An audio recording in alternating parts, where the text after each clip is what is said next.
Olá, irmãos, graça e paz seja convosco.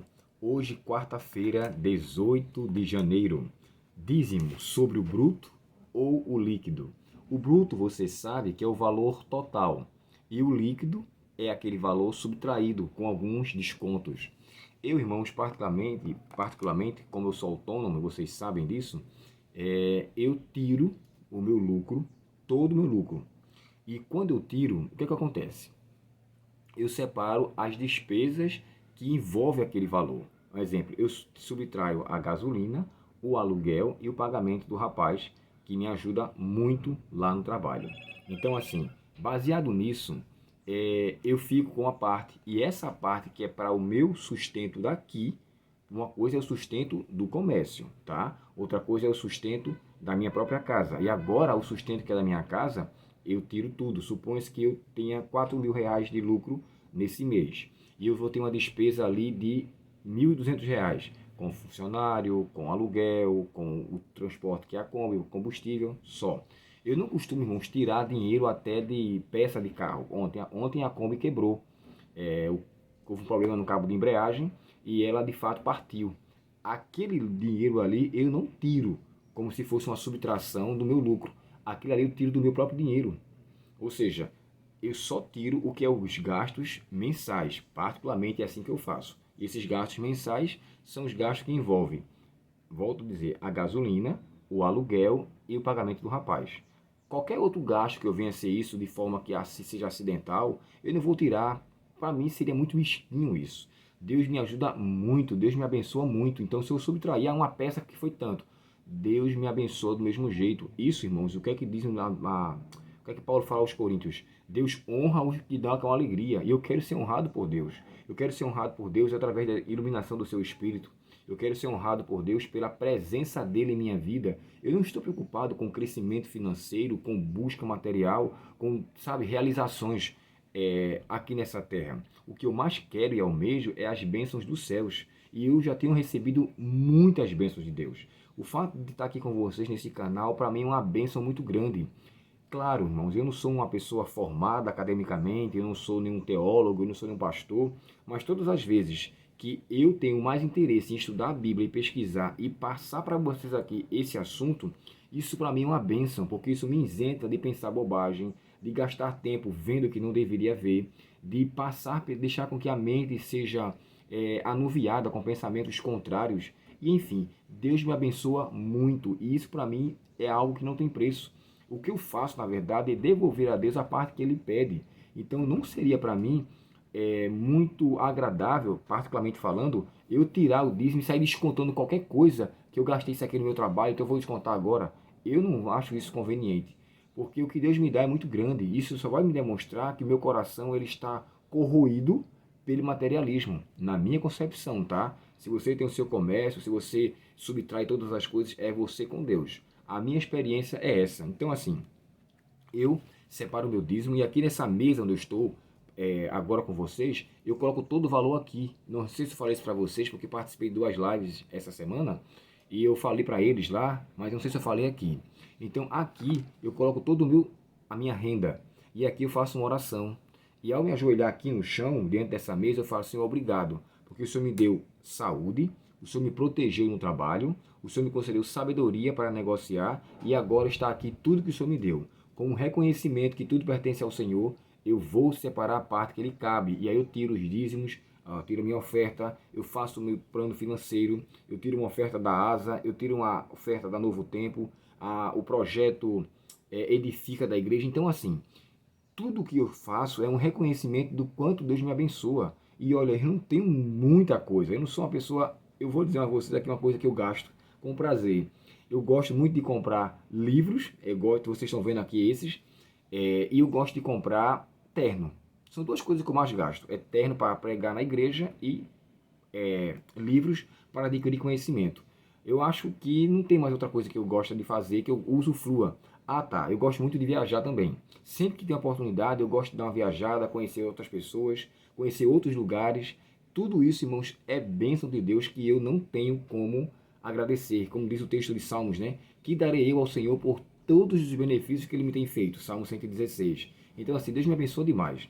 Agora, irmãos, deixa eu me falar para vocês aqui, esse texto perdão, o olho está irritado. Esse texto de 1 Reis, capítulo 17, e o verso 9 a 16. Deixa eu ser bem breve aqui. Nesse aspecto, irmãos, envolvia muitas coisas interessantes, nessa história. Primeiro, nós sabemos que as viúvas, elas eram desprovidas de tudo. Uma mulher, quando estava viúva, infelizmente, ela sofria e sofria muito, porque não tinha alguém que o sustentasse. Logo, a sua situação era desfavorável. Quando a gente vai para o capítulo 17 de 1 Reis, e o verso 1, fala que houve uma seca muito grande. Então agora tem um outro problema. A mulher era viúva, e ela estava vivendo um período de seca, ou seja, não tinha água. Nesse outro ponto que é interessante, o lugar onde ela morava. Sarepta, irmãos, era uma cidade extremamente pagã. Mas o que me chama a atenção aqui é que no verso 9, Deus fala assim: olha, vai até Sarepta, eu ordenei a uma viúva que lhe mantenha, que lhe traga algo para você, ou seja, eu providenciei para que ela lhe sustentasse. Aí você para e pensa, puxa vida, como assim?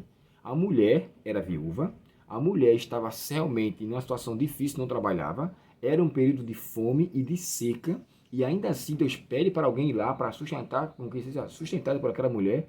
A mulher não tinha nem para si próprio. Mas sabe, irmãos, uma coisa que me chama a atenção. Quando a fé é colocada em prática e Deus conhecendo o coração, Ele permite provas. Ele permite provas e dificuldades para que o coração se desenvolva. Agora, deixa eu dizer uma coisa aqui para vocês. O fato de Deus permitir provas, e para mim isso também eu sei, irmãos, que Deus conhece a minha fé. Agora, eu posso, pela minha ausência de desenvolvimento de fé, não fazer uso dela. Logo, eu vou ser um incrédulo e vou desconfiar do que Deus pode fazer por mim. E dessa forma, assim sendo, eu não vou exercer a fé que Deus sabe que eu tenho. Então, o fato de nós conhecermos aqui o sucesso na história de Elias e a viúva de Sarepta, não quer dizer que Deus sabia, então Deus já enviou. Deus sabe também. A Bíblia diz bem claro, irmãos, que todos nós temos de Deus a sua força, e a fé é uma dádiva de Deus, é um dom que Deus concede. Isso está de acordo com o capítulo 12 de 1 Coríntios. 1 Coríntios, melhor dizendo. Então, assim, se eu sei que a fé é um dom de Deus, então ela é concedida por Deus para com que eu desenvolva a minha confiança, eu desenvolva a minha maturidade espiritual, e aí eu cresça na graça de Cristo tão somente. E aqui, quando Elias chega até lá, o primeiro pedido dele é água. Irmãos, pedir água naquela situação, rapaz, me perdoem aqui, o celular está o tempo todo trocando mensagem, e é por causa dos clientes. Eu vou tirar aqui, porque ainda vou sair para resolver, mas eu deixei no silencioso, perdão, tá? Voltando aqui. Elias chega para ela e pede água. Já é uma situação complicada, né? Em seguida, a mulher está indo, aí ele ainda acrescenta outro pedido. Aqui o texto diz assim, ó, verso 10. Traga-me um copo de água. Quando a mulher estava se retirando para buscar a água, ele a chamou uma vez e lhe disse: por favor, traze-me também um pedaço de pão. Agora parecia que ele estava pedindo demais, né? Poxa, já não bastava o pouco de água que a mulher tinha, ainda pede pão. Aí ela vai e faz aquela declaração que ela não tinha muita coisa e ela só tinha o suficiente para ela e para o seu filho. Outra coisa que é interessante, se ela só tinha a quantidade para ela e seu filho, e Elias pede primeiro para ele, ele fala assim, ó, me dê primeiro, e assim diz o Senhor, o pão não vai lhe faltar, fique certo que você não deixará de ser assistida. Agora, deixa eu ler esse texto aqui, irmãos, para vocês, na NVT, o capítulo 17, e é uma coisa bem interessante. O verso 13 diz assim, disse, porém, Elias, não tenha medo, faça o que acabou de dizer, mas primeiro faça para mim. Depois, use o resto para preparar uma refeição para você e seu filho. Bem, usar o resto? Que resto? Que resto que ele estava falando aqui, que mal tinha para ela comer, e ele pede para primeiro ele e o resto. Eu entendi, de acordo com essa tradução, que aqui Elias já estava dando a ela ênfase de ela desenvolver essa fé que Deus sabia que ela tinha. Olha, vai vir muito mais e você vai viver disso aqui. Há um texto, irmãos, no livro de Profetas e Reis, que ele mais te fala que aquela mulher que estava ali, ela não era uma mulher israelita, né, como nós bem sabemos, e ela não tinha o devido conhecimento da pessoa de Deus. Olha o que, é que ela fala. Esta mulher não era israelita. Jamais ela tinha tido os privilégios e bênçãos que os escolhidos do povo de Deus desfrutava, mas era uma crente no verdadeiro Deus e tinha andado em toda a luz que brilhava a seu caminho. Ah, irmão, isso aqui é fantástico.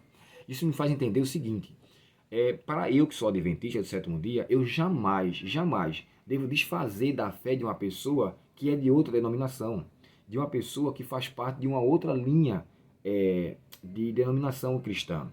Eu tenho que levar em consideração que Deus honra a fé daquelas pessoas e Deus aceita e recebe ela da igual forma. Eu não sou tão adventista que eu não possa receber uma oração de um batista, de uma assembleia, de um pentecostal, de qualquer que seja. A bênção que Deus me concede, concede a ele também. Então aqui, olha só o que acontece. Isso poderia soar como que estranho. Deus pediu para que ele fosse uma terra pagã, porque ali quem reinava eram os reis que adoravam Baal, era um local pagão, mas tinha ali uma mulher que era fiel a Deus. Ah, irmãos, isso para mim é uma tapa, sabe? Uma tapa, digamos que, com almofada. Para eu entender que o meu senso de crença nunca deve ser visto como algo que seja mais do que os outros. Deus me concedeu muitas bênçãos, mas eu nunca devo deixar de considerar os meus irmãos de outras denominações e outras religiões também. A minha denominação, ela exclui qualquer possibilidade de resistência para com os outros que são filhos e filhas de Deus. E nessa história eu também aprendo essa aplicação. Deus mandou Eli até lá, ele foi até lá, aquela mulher foi honrada pela fé que tinha em Cristo e Deus a abençoou grandemente. E agora eu entendo que diante daquela situação, o que ela precisou fazer foi desenvolver a fé que eu e você temos. Deus, irmãos, concedeu fé a cada um de nós. A pergunta que eu faço é: está disposto você a desenvolver a sua fé e confiar em Deus, a ponto de devolver para Ele o santo dízimo, as ofertas e o que você tem diante dele, de maneira que você confie que Ele vai continuar te abençoando e o seu alimento não vai lhe faltar? Quando Davi disse: fui moço, já agora sou velho, porém, diante de toda a minha trajetória de vida, nunca vi um justo desamparado, nem a sua descendência a mendigar o pão. Que Deus, portanto, nos renove a fé a cada dia. E a semelhança dessa mulher, a semelhança de Elias, que aqui proferiu outra fé também, a ir a uma situação totalmente adversa. Mas quem mandou foi o próprio Deus. Que Deus, portanto, nos abençoe. E aonde quer que seja que Ele peça para irmos ou fazermos, façamos, para a honra e glória de Deus. E no final, seremos ricamente abençoados. Oremos ao Senhor. Querido Pai Celestial, obrigado pela bênção da Tua palavra. Nos ajuda a confiarmos nela, Senhor, a cada dia e desenvolvermos a fé que o Senhor tem para cada um de nós. Nos dá as Tuas bênçãos, perdoa nossos pecados e nos faz, Senhor, termos fé em Ti todo e qualquer momento. Te pedimos em nome de Jesus. Amém. Deus muito te abençoe. A você que já é inscrito, que assiste nossos vídeos, que Deus enriqueça a sua vida espiritual, que Deus fortaleça a sua fé e que muito em breve possamos estar juntos na Canaã Celestial para nunca mais nos separar. Deus abençoe. Até o próximo estudo. Até logo.